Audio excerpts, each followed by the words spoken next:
श्रीविष्णुपञ्जरस्तोत्रम्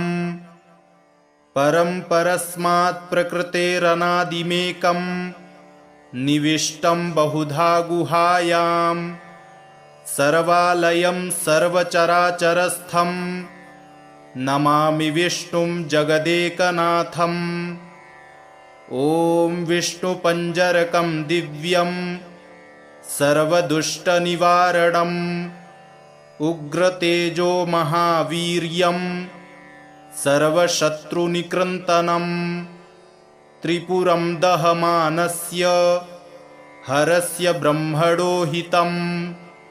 तदहं सम्प्रवक्ष्यामि आत्मरक्षाकरं नृणां। पादौ रक्षतु गोविन्दो जङ्घे चैव त्रिविक्रमः ऊरू मे केशवः पातु कटिं चैव जनार्दनः नाभिं चैवाच्युतः पातु गुह्यं चैव तु वामनः उदरं पद्मनाभश्च पृष्ठं चैव तु माधवः वामपार्श्वं तथा विष्णुर्दक्षिणं मधुसूदनः बाहू वै वासुदेवश्च हृदि दामोदरस्तथा कण्ठं रक्षतु वाराहः कृष्णश्च मुखमण्डलं माधवः कर्णमूले तु हृषीकेशश्च नासिके नेत्रे नारायणो रक्षे ललाटं गरुडध्वजः कपोलौ केशवो रक्षेत् द्वैकुण्ठः सर्वतो दिशं श्रीवत्साङ्कश्च सर्वेषा मङ्गानां रक्षको भवेत् पूर्वस्यां पुण्डरीकाक्ष आग्नेयां श्रीधरस्तथा दक्षिणे नारसिंहश्च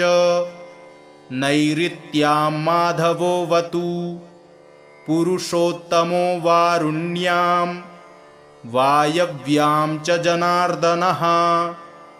गदाधरस्तु कौबेर्या मीशान्यां पातु केशवः आकाशे च गदा पातु पाताले च सुदर्शनं सन्नद्धः सर्वगात्रेषु प्रविष्टो विष्णुपञ्जरः विष्णुपञ्जरविष्टोऽहं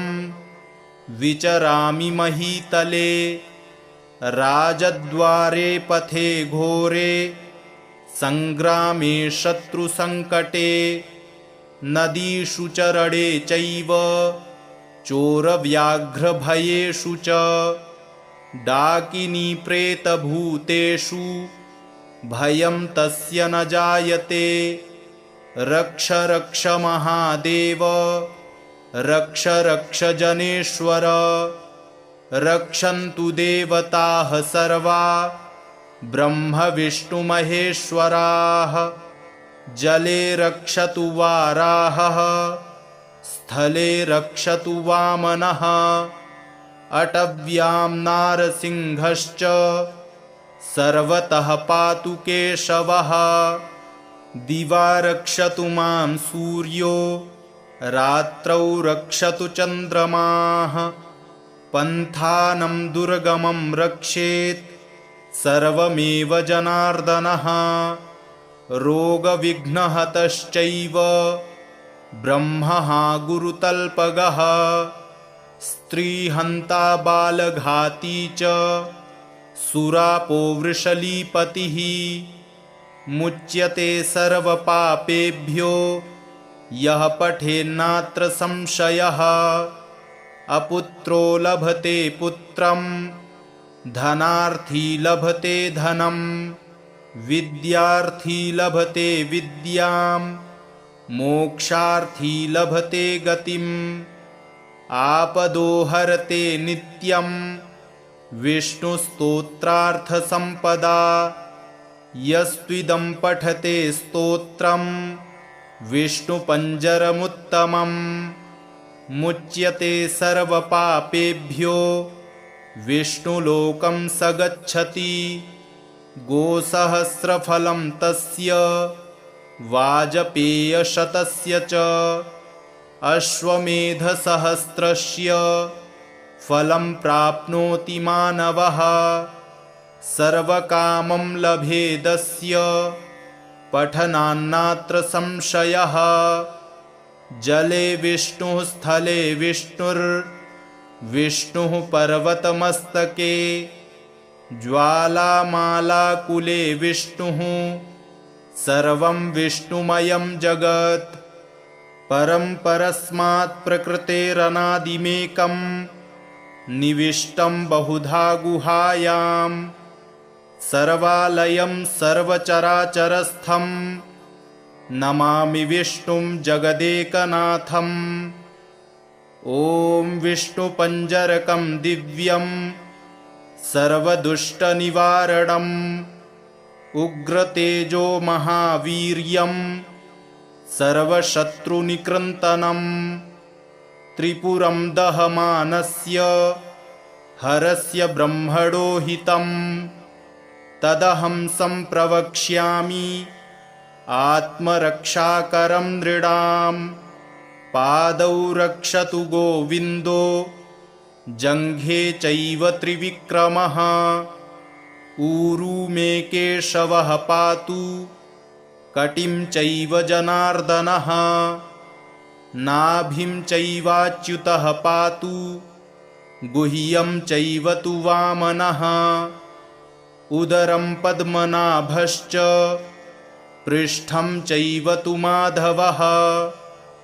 वामपार्श्वं तथा विष्णुर्दक्षिणं मधुसूदनः बाहू वै वासुदेवश्च हृदि दामोदरस्तथा कण्ठं रक्षतु वाराहः कृष्णश्च मुखमण्डलम् माधवः कर्णमूले तु हृषीकेशश्च नासिके नेत्रे नारायणो रक्षे ललाटं गरुडध्वजः कपोलौ केशवो रक्षेत् द्वैकुण्ठः सर्वतो दिशम् श्रीवत्साङ्कश्च सर्वेषा मङ्गानां रक्षको भवेत् पूर्वस्यां पुण्डरीकाक्ष आग्नेयां श्रीधरस्तथा दक्षिणे नारसिंहश्च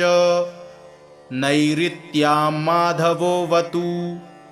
पुरुषोत्तमो वारुण्यां वायव्यां च जनार्दनः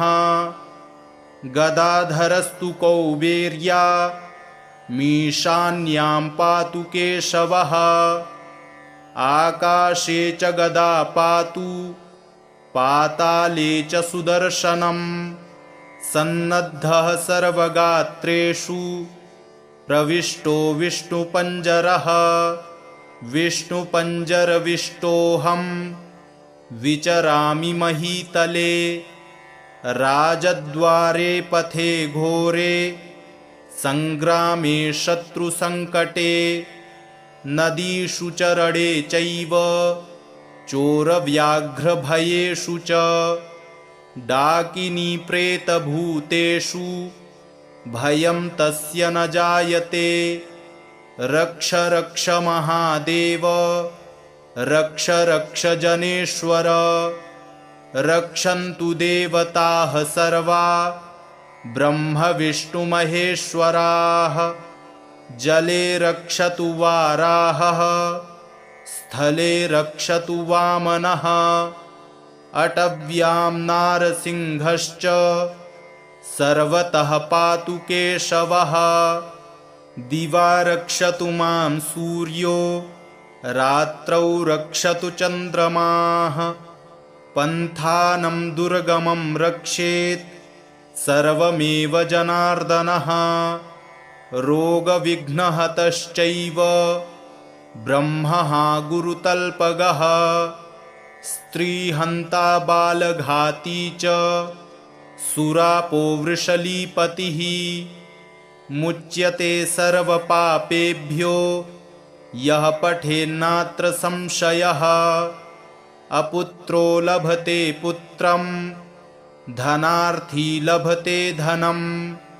विद्यार्थी लभते विद्यां मोक्षार्थी लभते गतिम् आपदो हरते नित्यं विष्णुस्तोत्रार्थसम्पदा यस्त्विदं पठते स्तोत्रं विष्णुपञ्जरमुत्तमम् मुच्यते सर्वपापेभ्यो विष्णुलोकं स गच्छति गोसहस्रफलं तस्य वाजपेयशतस्य च अश्वमेधसहस्रस्य फलं प्राप्नोति मानवः सर्वकामं लभेदस्य पठनान्नात्र संशयः जले विष्णुः स्थले विष्णुर्विष्णुः पर्वतमस्तके ज्वालामालाकुले विष्णुः सर्वं विष्णुमयं जगत् परं परस्मात् प्रकृतेरनादिमेकं निविष्टं बहुधा गुहायां सर्वालयं सर्वचराचरस्थं नमामि विष्णुं जगदेकनाथम् ॐ विष्णुपञ्जरकं दिव्यं सर्वदुष्टनिवारणम् उग्रतेजो महावीर्यं सर्वशत्रुनिकृन्तनं त्रिपुरं दहमानस्य हरस्य ब्रह्मणो हितं तदहं सम्प्रवक्ष्यामि आत्मरक्षाकरं नृणां पादौ रक्षतु गोविन्दो जङ्घे चैव त्रिविक्रमः ऊरू मे केशवः पातु कटिं चैव जनार्दनः नाभिं चैवाच्युतः पातु गुह्यं चैव तु वामनः उदरं पद्मनाभश्च पृष्ठं चैव तु माधवः वामपार्श्वं तथा विष्णुर्दक्षिणं मधुसूदनः बाहू वै वासुदेवश्च हृदि दामोदरस्तथा कण्ठं रक्षतु वाराहः कृष्णश्च मुखमण्डलम् माधवः कर्णमूले तु हृषीकेशश्च नासिके नेत्रे नारायणो रक्षे ललाटं गरुडध्वजः कपोलौ केशवो रक्षेत् द्वैकुण्ठः सर्वतो दिशम् श्रीवत्साङ्कश्च सर्वेषा मङ्गानां रक्षको भवेत् पूर्वस्यां पुण्डरीकाक्ष आग्नेयां श्रीधरस्तथा दक्षिणे नारसिंहश्च नैऋत्यां माधवोऽवतु पुरुषोत्तमो वारुण्यां वायव्यां च जनार्दनः गदाधरस्तु कौबेर्या मीशान्यां पातु केशवः आकाशे च गदा पातु पाताले च सुदर्शनम् सन्नद्धः सर्वगात्रेषु प्रविष्टो विष्णुपञ्जरः विष्णुपञ्जरविष्टोऽहं विचरामि महीतले राजद्वारे पथे घोरे सङ्ग्रामे शत्रुसङ्कटे नदीषु चरणे चैव चोरव्याघ्रभयेषु च डाकिनीप्रेतभूतेषु भयं तस्य न जायते रक्ष रक्ष महादेव रक्ष रक्ष जनेश्वर रक्षन्तु देवताः सर्वा ब्रह्म विष्णु महेश्वराः जले रक्षतु वाराहः स्थले रक्षतु वामनः अटव्यां नारसिंहश्च सर्वतः पातु केशवः दिवा रक्षतु मां सूर्यो रात्रौ रक्षतु चन्द्रमाः पन्थानं दुर्गमं रक्षेत् सर्वमेव जनार्दनः रोगविघ्नहतश्चैव ब्रह्मः गुरुतल्पगः स्त्रीहन्ता बालघाती च सुरापो वृषलीपतिः मुच्यते सर्वपापेभ्यो यः पठेन्नात्र संशयः अपुत्रो लभते पुत्रं धनार्थी लभते धनं विद्यार्थी लभते विद्यां मोक्षार्थी लभते गतिम् आपदो हरते नित्यं विष्णुस्तोत्रार्थसम्पदा यस्त्विदं पठते स्तोत्रं विष्णुपञ्जरमुत्तमम् मुच्यते सर्वपापेभ्यो विष्णुलोकं स गच्छति गोसहस्रफलं तस्य वाजपेयशतस्य च अश्वमेधसहस्रस्य फलं प्राप्नोति मानवः सर्वकामं लभेदस्य पठनान्नात्र संशयः जले विष्णुः स्थले विष्णुर्विष्णुः पर्वतमस्तके ज्वालामालाकुले विष्णुः सर्वं विष्णुमयं जगत् परं परस्मात् प्रकृतेरनादिमेकं निविष्टं बहुधा गुहायां सर्वालयं सर्वचराचरस्थं नमामि विष्णुं जगदेकनाथम् ॐ विष्णुपञ्जरकं दिव्यं सर्वदुष्टनिवारणम् उग्रतेजो महावीर्यं सर्वशत्रुनिकृन्तनं त्रिपुरं दहमानस्य हरस्य ब्रह्मणो हितं तदहं सम्प्रवक्ष्यामि आत्मरक्षाकरं नृणां पादौ रक्षतु गोविन्दो जङ्घे चैव त्रिविक्रमः ऊरू मे केशवः पातु कटिं चैव जनार्दनः नाभिं चैवाच्युतः पातु गुह्यं चैव तु वामनः उदरं पद्मनाभश्च पृष्ठं चैव तु माधवः वामपार्श्वं तथा विष्णुर्दक्षिणं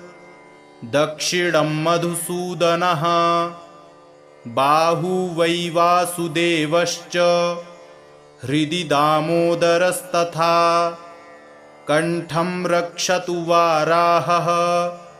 कृष्णश्च मुखमण्डलम् माधवः कर्णमूले तु हृषीकेशश्च नासिके नेत्रे नारायणो रक्षे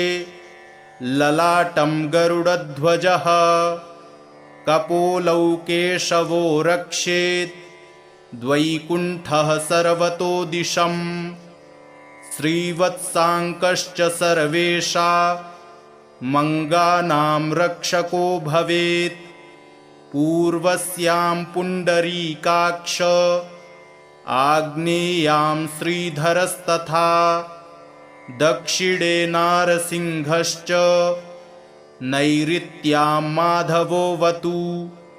पुरुषोत्तमो वारुण्यां वायव्यां च जनार्दनः गदाधरस्तु कौबेर्या मीशान्यां पातु केशवः आकाशे च गदा पातु पाताले च सुदर्शनं सन्नद्धः सर्वगात्रेषु प्रविष्टो विष्णुपञ्जरः विष्णुपञ्जरविष्टोऽहं विचरामि महीतले राजद्वारे पथे घोरे संग्रामे शत्रुसङ्कटे नदीषु च रणे चैव चोरव्याघ्रभयेषु च डाकिनी प्रेतभूतेषु भयं तस्य न जायते रक्ष रक्ष महादेव रक्ष रक्ष जनेश्वर रक्षन्तु देवताः सर्वा ब्रह्म विष्णुमहेश्वराः जले रक्षतु वाराहः स्थले रक्षतु वामनः अटव्यां नारसिंहश्च सर्वतः पातु केशवः दिवा रक्षतु मां सूर्यो रात्रौ रक्षतु चन्द्रमाः पन्थानं दुर्गमं रक्षेत् सर्वमेव जनार्दनः रोगविघ्नहतश्चैव ब्रह्मः गुरुतल्पगः स्त्रीहन्ता बालघाती च सुरापो वृषलीपतिः मुच्यते सर्वपापेभ्यो यः पठेन्नात्र संशयः अपुत्रो लभते पुत्रं धनार्थी लभते धनं विद्यार्थी लभते विद्यां मोक्षार्थी लभते गतिम् आपदो हरते नित्यं विष्णुस्तोत्रार्थसम्पदा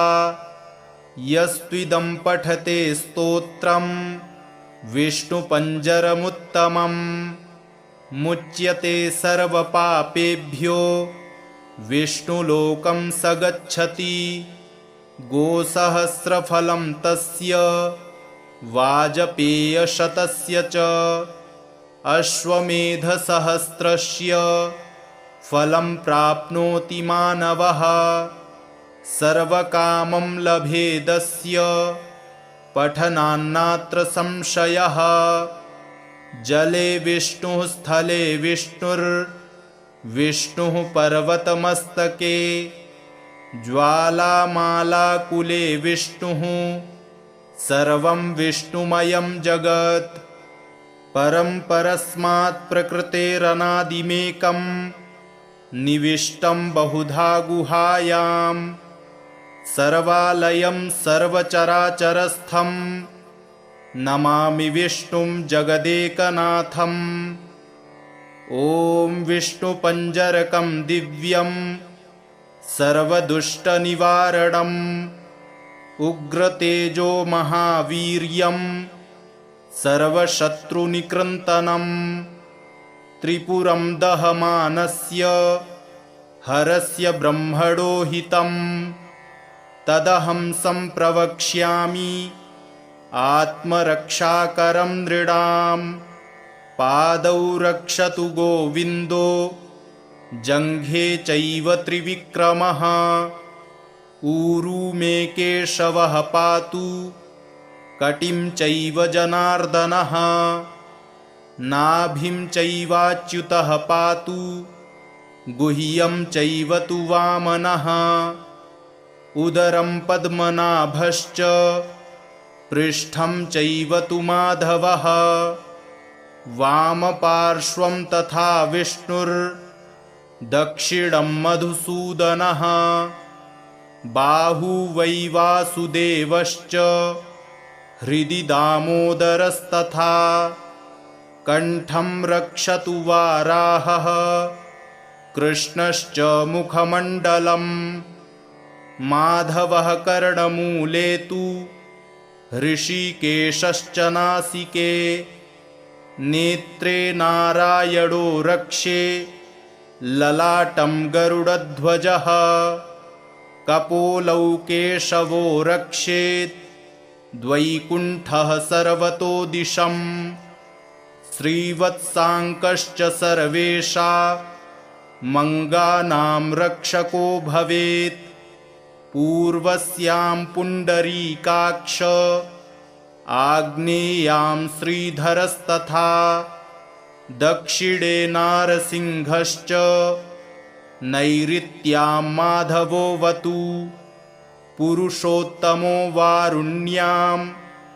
वायव्यां च जनार्दनः गदाधरस्तु कौबेर्या मीशान्यां पातु केशवः आकाशे च गदा पातु पाताले च सुदर्शनम् सन्नद्धः सर्वगात्रेषु प्रविष्टो विष्णुपञ्जरः विष्णुपञ्जरविष्टोऽहं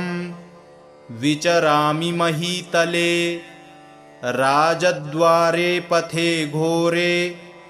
सङ्ग्रामे शत्रुसङ्कटे नदीषु च रणे चैव चोरव्याघ्रभयेषु च डाकिनी प्रेतभूतेषु भयं तस्य न जायते रक्ष रक्ष महादेव रक्ष रक्ष जनेश्वर रक्षन्तु देवताः सर्वा ब्रह्म विष्णुमहेश्वराः जले रक्षतु वाराहः स्थले रक्षतु वामनः अटव्यां नारसिंहश्च सर्वतः पातु केशवः दिवा रक्षतु मां सूर्यो रात्रौ रक्षतु चन्द्रमाः पन्थानं दुर्गमं रक्षेत् सर्वमेव जनार्दनः रोगविघ्नहतश्चैव ब्रह्मः गुरुतल्पगः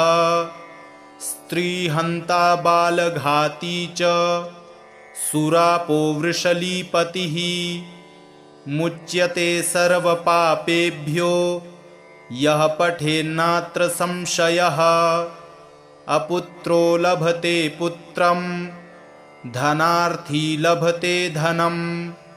विद्यार्थी लभते विद्यां मोक्षार्थी लभते गतिम् आपदो हरते नित्यं विष्णुस्तोत्रार्थसम्पदा यस्त्विदं पठते स्तोत्रं विष्णुपञ्जरमुत्तमम् मुच्यते सर्वपापेभ्यो विष्णुलोकं स गच्छति गोसहस्रफलं तस्य वाजपेयशतस्य च अश्वमेधसहस्रस्य फलं प्राप्नोति मानवः सर्वकामं लभेदस्य पठनान्नात्र संशयः जले विष्णुः स्थले विष्णुर्विष्णुः पर्वतमस्तके